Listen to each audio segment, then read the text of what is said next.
E aí pessoal, tudo bem? Aqui Paulo Breiner, só avisando para vocês antes de começar a nossa aula que a vacinação contra a Covid-19 já está disponível para os adolescentes a partir dos 12 anos. Então não fica de fora dessa, pois é importante que todos estejam vacinados. A vacinação acontece todos os dias, de segunda a sexta, a partir das 8 até as 15 horas. Sábados e domingos, das 8 ao meio-dia, lá na quadra da Escola Pereira Carneiro. Os adolescentes que estão na zona rural devem procurar a unidade de saúde mais próxima e fazer o agendamento da vacina, tá?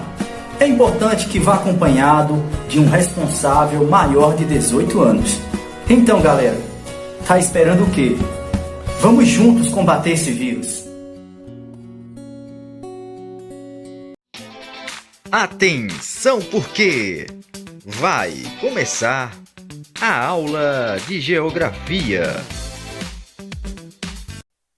Olá, turma. Aqui é o professor Bruno Viana. Vamos juntos, mais uma aula de Geografia aqui pelo canal. Lembrando que hoje é nossa aula de recuperação, tá? Hoje para as turmas do 9º ano e a EJA 4. Então prestem atenção, os alunos que ficaram em recuperação. Vamos fazer uma aula bem rápida, bem didática, para vocês se aprofundar e realizar a prova logo após aqui a nossa explicação. Então fiquem atentos para realizar a prova, tá certo? Aula de número 20, recuperação. Vamos abordar 2 conteúdos nessa nossa recuperação. Então, vamos falar sobre o Brasil, sua situação econômica, os empregos formais, desemprego, tá? E falar um pouco da Europa, tá? Geografia física, domínios morfoclimáticos. É bem rápido, somente o que realmente vai estar na prova. Então fiquem atentos. Primeiro, o que é economia, tá certo? Economia é a ciência humana que visa administrar a alocação eficiente de recursos escassos necessários à sobrevivência do homem por meio da produção, distribuição e o consumo de bens e serviços. A economia é uma atividade política e cultural presente em todos os aspectos da sociedade. Então, quando se fala em economia, lembrem-se que é uma das principais estruturas de uma sociedade.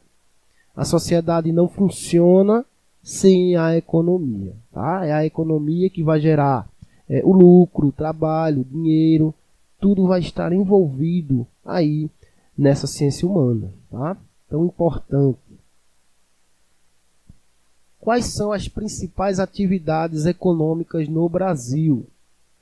Em território brasileiro, são desenvolvidos negócios nos setores primário, tá? Primeiro setor, da agricultura, da pecuária. O secundário, o segundo setor, o da indústria, da transformação. E o terciário, sendo o último mais forte no país. Este setor é composto pela venda de produtos e pela prestação de serviços. Então, é o setor que domina a economia brasileira, lembre-se, é o setor terciário, tá? Mesmo os outros 2 setores sendo muito fortes, mas esse terciário movimenta mais a economia e os trabalhos no Brasil. Empregos formais. O que são empregos formais? Então, o trabalho formal é, no Brasil, qualquer ocupação trabalhista, manual ou intelectual, com benefícios e carteira profissional assinada. Consiste em trabalho fornecido por uma empresa com todos os direitos trabalhistas garantidos. No caso dos donos das empresas, chamados de empresários, essa remuneração é o lucro, tá? O excedente do que o trabalhador produz fica para o empresário, o dono da empresa. É o lucro, certo? Então, trabalho formal é isso aí, ó, é a nossa carteira profissional, que no Brasil, O adolescente já pode tirar, aí a partir dos 14, 15 anos, já pode tirar sua carteira profissional. Exemplos de empregos formais. Olha aí as imagens, empregos formais, com direitos trabalhistas garantidos. Então nós temos aí a construção civil, a indústria muito forte, a questão da indústria têxtil, as costuras, muito forte aqui também no nosso estado de Pernambuco. Então todos aí com certeza têm a carteira assinada e seus direitos garantidos pela CLT, que é a Consolidação das Leis Trabalhistas. E o desemprego? O que é o desemprego? É a falta de emprego, situação em que parcela da força de trabalho não consegue obter ocupação formal. Aí você pergunta, professor, desempregado é a mesma coisa que desocupado? Então, não, viu? Não tem relação. Ó. Não é. Então, conclui-se que desempregado é aquele ou aquela que não possui um emprego formal. Então, portanto, a pessoa pode estar desempregado, mas estar ocupado, né? Informalmente. É aí que vai surgir o trabalho informal. Então, os autônomos, pessoas que vão ganhar seu dinheiro trabalhando, porém não têm a carteira assinada. Eles entram também como desempregados, porém estão ocupados. O desemprego atinge grande parte da população em idade ativa, a chamada população economicamente ativa, PEA. Lembrem dessa sigla na prova, viu? PEA, tá? Que ao não conseguir empregos formais, passa a viver na informalidade, em subempregos, ou mesmo sem nenhuma ocupação. Em todos os casos, essas pessoas passam a integrar a população economicamente inativa. PEI. Então lembrem, PEA, população economicamente ativa. PEI, população economicamente inativa. Certo? O que é o desemprego estrutural? Tá? Vem de estrutura. Então, ocorre quando há uma mudança estrutural na sociedade, onde toda uma estrutura vai ter que mudar e as pessoas têm que se adaptar a essa nova realidade. Os trabalhadores atingidos por esse tipo de desemprego não conseguem adequar-se à nova realidade do mercado de trabalho ou às novas demandas trabalhistas. Então vejam essa charge aí, ó. O trabalhador diz, perdi meu emprego para um robô. O robô, né, que tomou o emprego dele, diz, fui trocado por um modelo com alguns megabytes a mais. Então, essa é a evolução da globalização. Então, as pessoas têm que se adequar, se atualizar, porque novas vagas de emprego, de trabalho vão surgindo. E quem não se qualifica vai perdendo a sua vaga. Essa é a realidade da estrutura de uma sociedade. O desemprego conjuntural, né, ocorre por um conjunto de mudanças, como, por exemplo, crises econômicas, né, que todo o país passa, pandemias, olha, que a gente está vivendo ainda, né, essa questão da pandemia, da Covid, quantas lojas fecharam, quantas indústrias, isso vai gerar grandes e grandes desempregos nos países. No Brasil gerou milhares e milhares de empregos, né? Milhares de lojas de comércio. Aí vem a questão social, pessoas que perderam emprego, aí na fila dos bancos para receber auxílios, né, emergenciais que o governo forneceu. Então essa é uma questão muito séria, é um desemprego conjuntural. E existem também, né, a questão de desastres naturais, furacões, terremotos, tudo isso vai gerar também desemprego. O outro conteúdo da prova é a geografia física, né? A Europa, os domínios morfoclimáticos. Então, o que são esses domínios, professor? Então, são grandes regiões delimitadas com base na presença de elementos em comum, que formam paisagens homogêneas, tá? Então, quais os elementos que formam um domínio morfoclimático? Então, nós vamos ter o clima, o relevo do lugar, tá? A vegetação, o solo, o tipo de solo e a hidrografia, né? Os rios, os mares, os lagos. A junção desses elementos naturais vão formar um domínio morfoclimático. Então, essa junção de elementos parecidos vão formar uma região aí homogênea.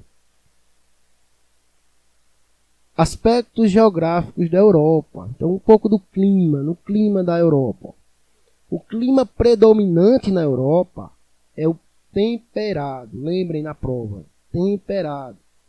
Devido à sua localização geográfica, no qual pode ser observado variações continentais e oceânicas. Então, na sua predominância, o clima é mais frio, tá? Temperado. Na porção norte, ó, na parte norte, eu coloquei em azul aí, ocorre o clima polar, ou seja, perto do polo norte. Então, o clima é frio, tá?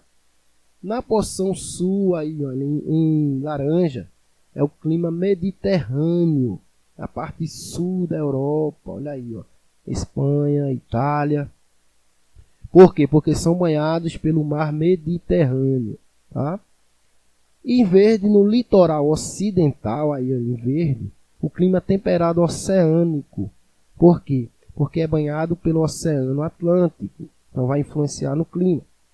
Em amarelo, né, a parte oriental, mais interior, à direita, né, da Europa, o clima temperado, continental, olha aí em amarelo, certo? Vegetação, tá? Por ser um território bastante heterogêneo, diversificado, vários tipos de vegetações podem ser encontrados na Europa. Por exemplo, olha, o bioma tundra. O bioma, aquela região onde vai ter diversos fatores climáticos e principalmente a vegetação. Nas áreas de baixas temperaturas frias, vão predominar, olha aí, as florestas de coníferas ou taiga, ou seja, na região norte. Então, florestas específicas para o clima frio. Floresta temperada, que é a vegetação predominante no continente, entre outros. Então, vai predominar esse bioma aí, a tundra, tá certo? Na região norte. Na Europa do Norte, que é uma região lá da Europa, a parte norte, o domínio da tundra, ó, um bioma de clima frio e vegetação conífera ou rasteira, que suporta temperaturas muito baixas. A taiga, floresta de conífera ou boreal. Então, esse é o tipo de vegetação predominante aí na tundra, ou seja, de conífera, parece um cone, formato de cone, as árvores, né? Aqui a gente pensa que é a árvore de Natal, por exemplo, o pinheiro. Então, são árvores coníferas, em formato de cone, justamente para suportar o frio e o peso da neve. Então, olha aí, ó, clima frio, vegetação adaptada. E a hidrografia da Europa, a questão dos mares, da água, né, dos lagos, foi essencial para o desenvolvimento das relações comerciais do continente, pois possibilitou o transporte de grande quantidade de produtos agrícolas e baixo custo. Os muitos rios europeus possuem longos trechos navegáveis, facilitando o comércio entre diferentes regiões. Então, são rios extensos e muito importantes para a evolução econômica daquele continente. Então, a hidrografia europeia é muito rica. Então, nós vamos ter aí alguns dos principais rios. Eu coloquei aí uma setinha. Por exemplo, na Inglaterra, o rio Tâmisa, tá? Na França, o rio Sena. Na Rússia, o rio Volga, tá? Então, são alguns dos mais importantes aí da Europa. Então, olhem a revisão, prestem bem atenção. Aqui nossas referências. Obrigado pela atenção. Então, todos uma ótima prova de recuperação. Até mais.